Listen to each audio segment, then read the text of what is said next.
Olá, pessoal. Sejam muito bem-vindos ao nosso podcast para o Congresso Internacional de Tecnologia da Educação de 2025. Somos da Liga Acadêmica de Cirurgia Vascular, a LACIV. Eu sou Gabriel Moraes. Ao meu lado esquerdo tem o Flávio Alberto e à nossa frente o Silas Antônio. Hoje vamos falar sobre um tema extremamente importante para quem está na prática médica, que são as úlceras de membros inferiores. E para enriquecer a nossa conversa, temos a honra de receber o nosso preceptor, professor Dr. Orlando Saliba Júnior, especialista em cirurgia vascular e endovascular, que vai compartilhar sua experiência clínica com a gente. Doutor, seja muito bem-vindo. Olá, pessoal. Obrigado pelo convite. É um prazer estar aqui com vocês, com os ligantes da nossa Liga de Cirurgia Vascular. Agradeço também pela escolha do tema, que é um tema de extrema relevância, porque é o dia a dia que a gente encontra tanto no setor privado como no setor público, nas nossas UBS, nos nossos pronto-socorro. Então, carece de estarmos sempre reforçando e valorizando o aprendizado sobre esse tema, tá? Antes de nós começarmos o nosso bate-papo, eu gostaria só de dar uma leve explanada para que o pessoal que nos assiste, para que eles tenham uma noção, uma breve noção do que nós vamos debater aqui depois, um bate-papo leve. Então, nós vamos abordar o tema de úlceras de membro inferior. Tá? Para se ter uma noção, o conceito de úlcera de membro inferior é perda de substância, né, da epiderme, às vezes da epiderme mais a derme, às vezes da epiderme e da hipoderme também. Quando a gente fala em úlceras terebrantes, é quando elas aumentam a sua profundidade, tá? E afagedênicas é quando elas aumentam em extensão. Por que esse tema é de extrema importância, pessoal? Extrema importância, primeiro, tem uma prevalência de 3 a 5% na população acima de 65 anos, tem tido um aumento progressivo, né?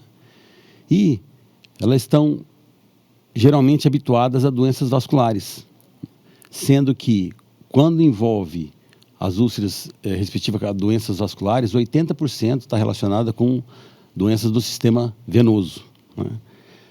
É importante por quê? Porque nós temos consequências quando não tratadas, quando evolui de maneira com desfechos não favoráveis, né? Nós temos amputações, nós temos perda da produtividade, isso influencia na qualidade de vida dos nossos pacientes, isso influencia, inclusive, no sistema da nossa previdência, né? Sistema econômico do nosso país.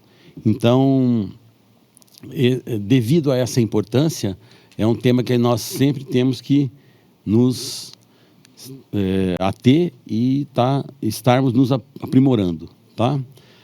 Quanto à etiologia, nós temos úlceras de várias etiologias. Nós temos as úlceras de etiologia arterial, as venosas, como eu falei para vocês, que é mais de 80%, neuropática, hipertensiva, úlceras traumáticas, enfim.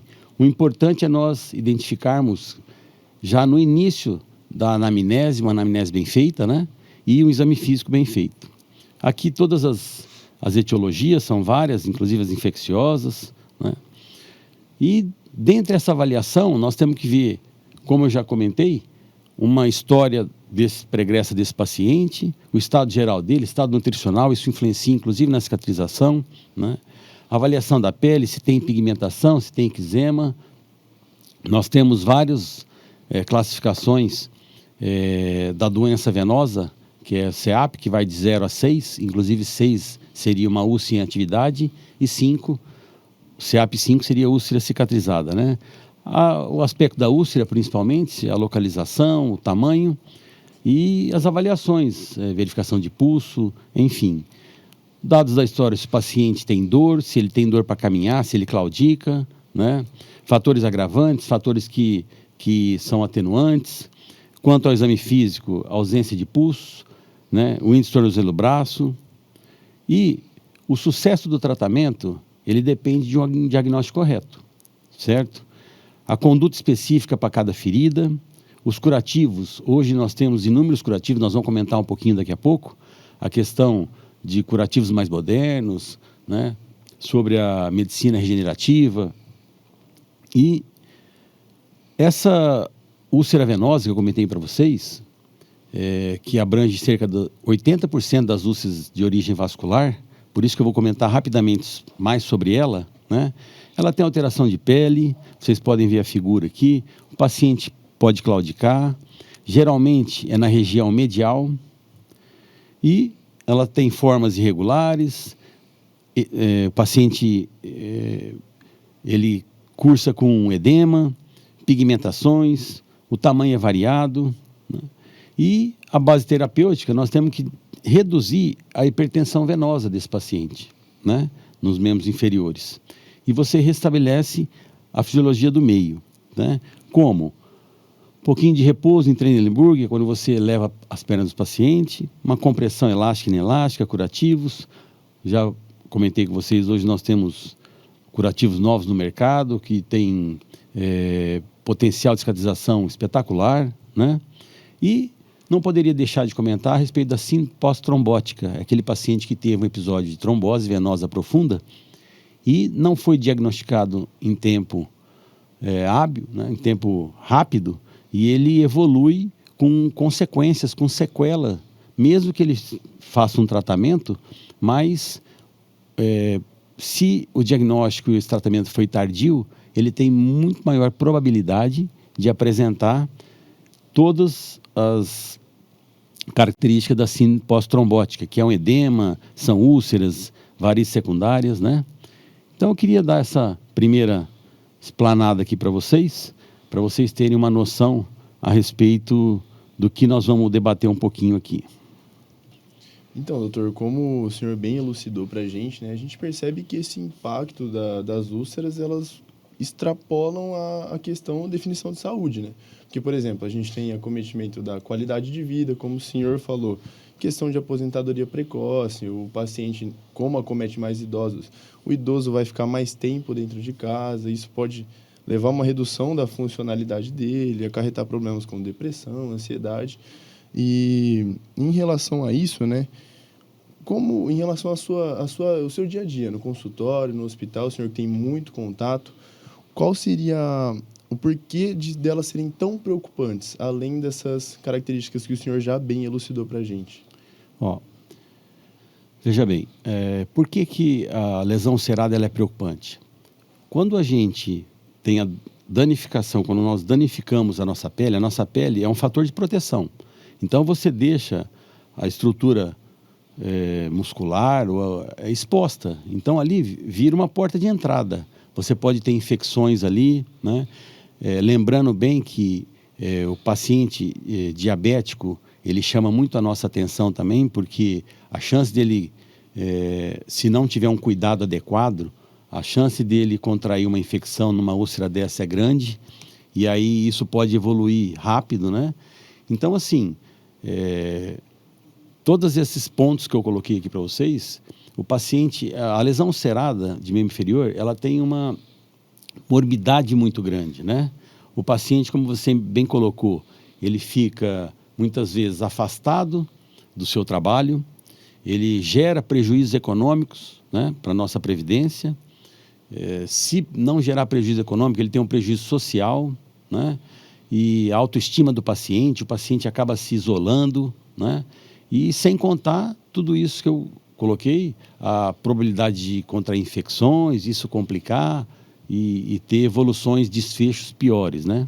Doutor, como o senhor chegou a explicar muito bem, eu gostaria que o senhor fizesse uma relação para as duas principais entidades, né, que podem virar a ser uma úlcera em membros inferiores, que é tanto a arterial como a venosa, né, que são 80% dos casos são venosas.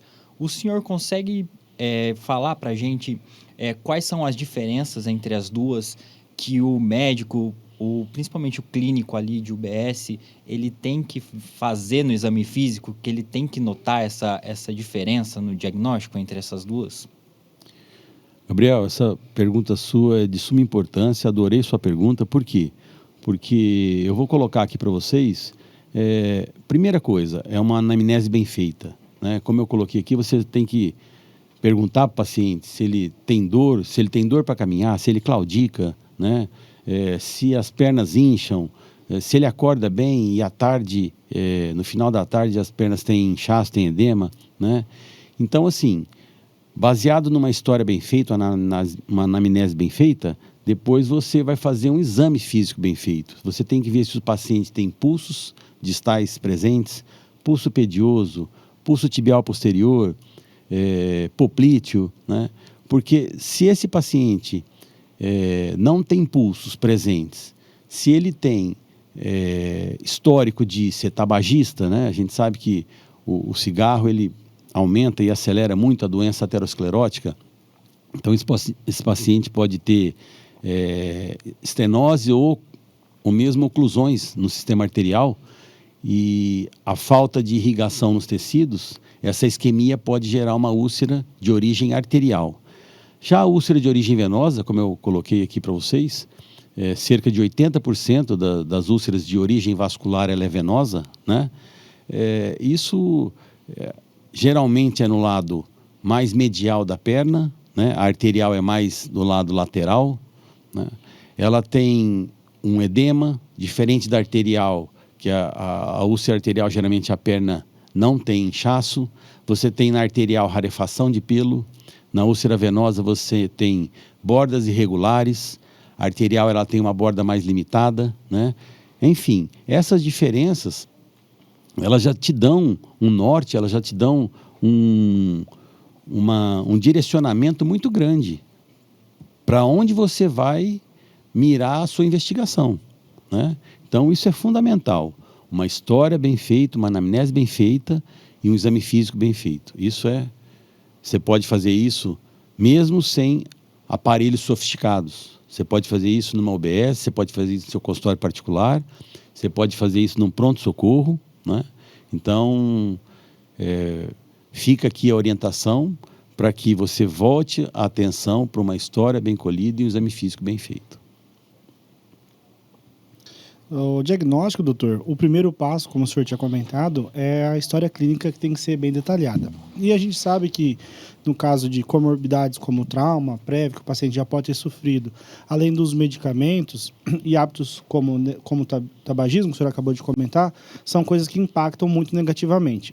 O exame físico, né, além de ele ser essencial para poder fazer a localização da úlcera e trazer as características em relação à borda e os detalhes, né, que ela apresenta, como o senhor trouxe agora, são de suma importância, bem como fazer a verificação da palpação dos pulsos periféricos. Esse paciente ele vai surgir para a gente na atenção básica e também nos serviços de urgência e emergência. Então, são pacientes muito comuns no nosso dia a dia, enquanto praticantes da medicina.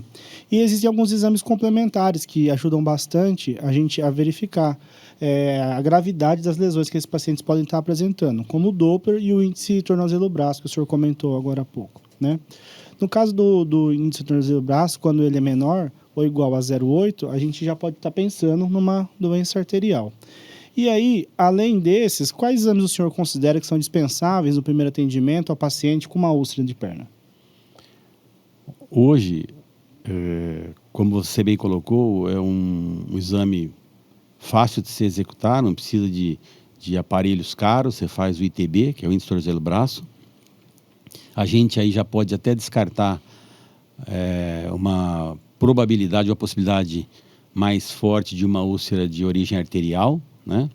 E quanto à úlcera de origem venosa, nós temos o Doppler, né? E temos o ultrassom, com Doppler e com Color. Hoje é uma ferramenta indispensável na avaliação venosa, né? Tanto para úlceras, como também para mapeamento de varizes, para mapeamento do sistema venoso e sistema arterial, de membro inferior e do corpo inteiro, né?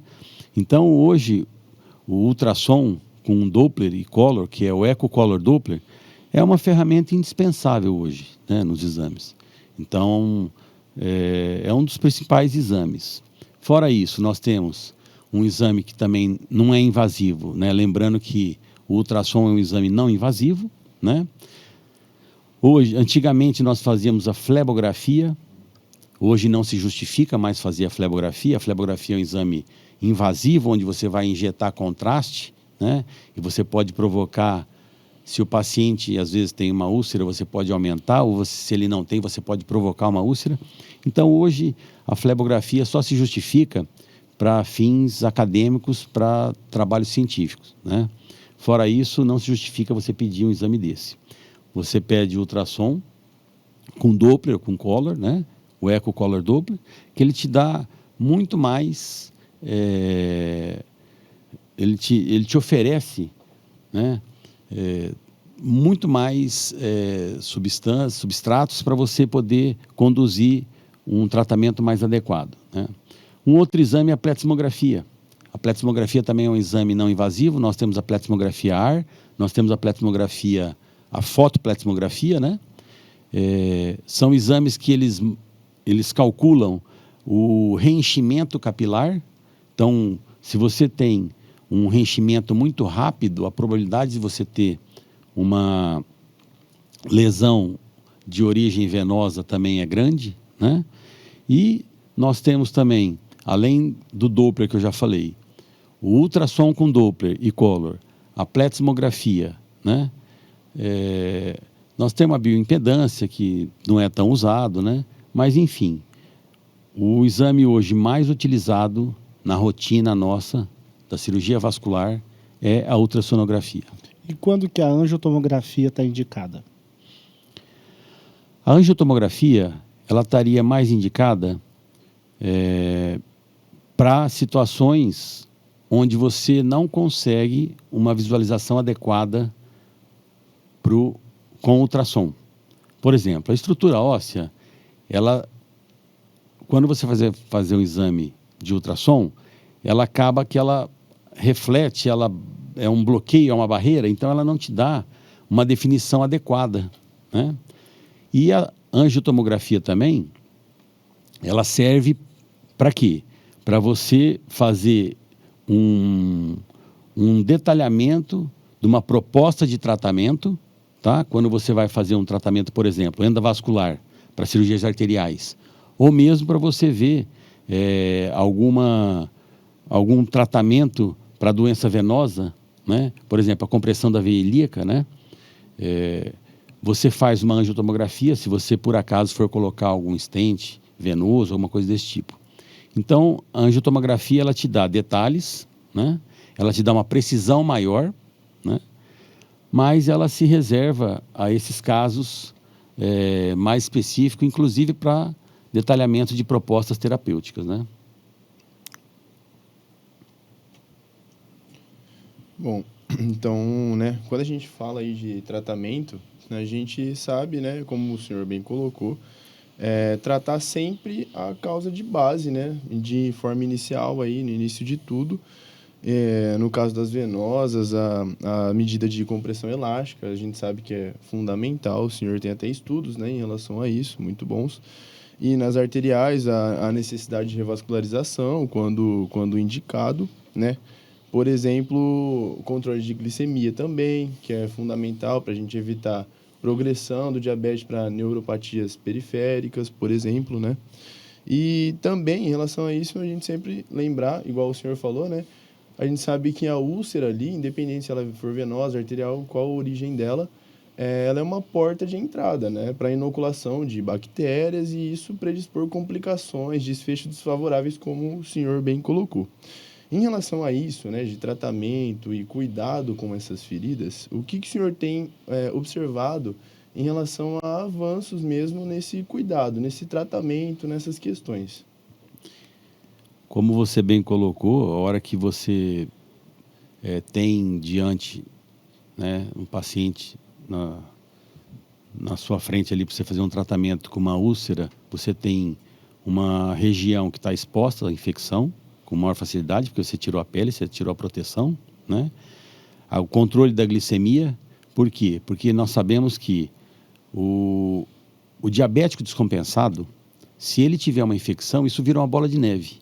A infecção descompensa mais ainda a diabetes dele e a diabetes acentua mais ainda a infecção. Então, é importantíssimo esse controle que você citou aqui, né?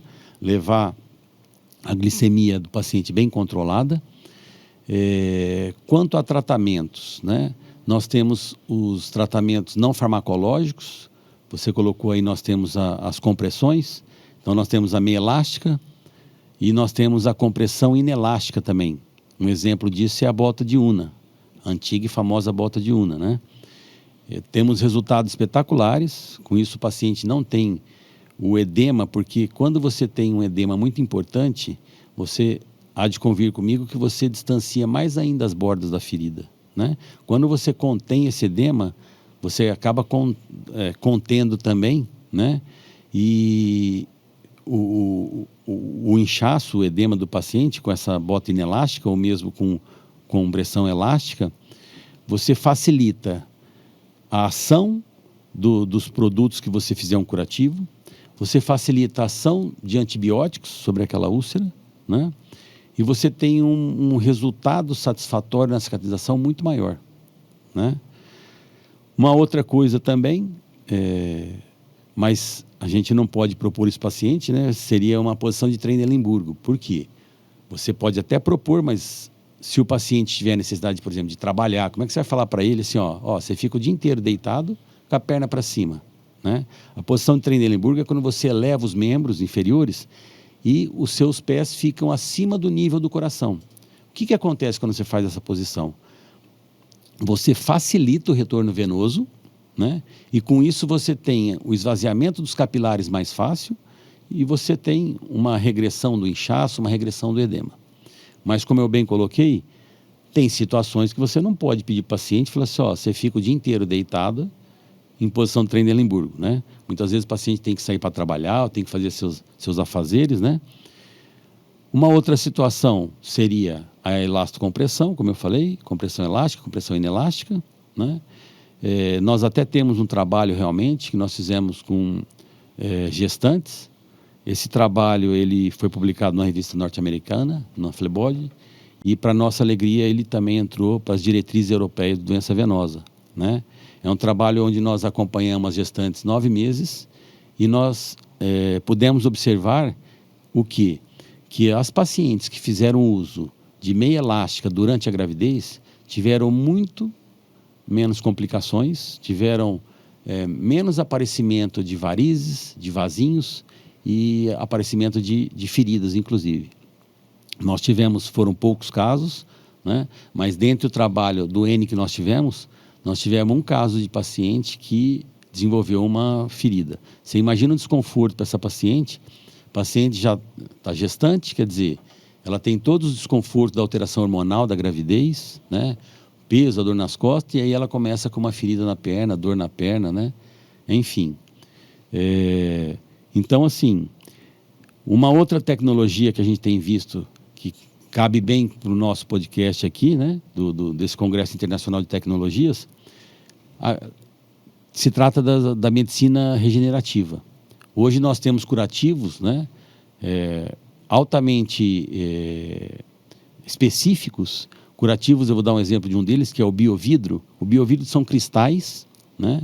Com composições de antibióticos e com composição para promover e estimular o tecido de granulação e com isso você favorecer a cicatrização da úlcera, né? Então é chamado o biovidro, né? Que é um deles. E fora isso tem as películas, né? De membranas bioativas. Nós temos vários curativos hoje, né? Mais modernos que facilitam muito isso. Ainda tem uma pequena desvantagem nisso, por quê? Porque como é uma tecnologia mais nova, ainda tem um custo um pouco elevado, né? Mas isso, acredito que, se Deus quiser, num breve tempo curto aí, nós teremos a redução desses custos e poderemos privilegiar todos os nossos pacientes, né? Doutor, mediante as colocações do senhor em relação aos tratamentos, aqueles que estão disponíveis e os mais modernos que já estão surgindo no mercado, uma coisa importante que a gente não pode deixar de lembrar é sobre a prevenção e a educação desses pacientes que estão ao nosso redor, principalmente na atenção primária. Então, vale lembrar que prevenir vai ser sempre melhor do que tratar. E isso inclui os cuidados com a pele, principalmente. Então, a gente precisa falar para esses pacientes manter a higiene, evitar trauma, além de controlar fatores de risco, como o tabagismo, a obesidade e o diabetes. Mediante isso, a gente gostaria que o senhor colocasse para nós qual que é a principal orientação que o senhor costuma dar para os pacientes para evitar que essas úlceras elas retornem a acometer os pacientes. Como você bem colocou, prevenir é muito melhor que tratar, né? Além de você dar uma qualidade melhor de vida para o seu paciente, você tem um custo menor disso, né? O que a gente sempre ressalta é que o paciente ele tem um acompanhamento contínuo, né, com um profissional da área da saúde, que ele acompanhe com o seu médico, né, que ele faça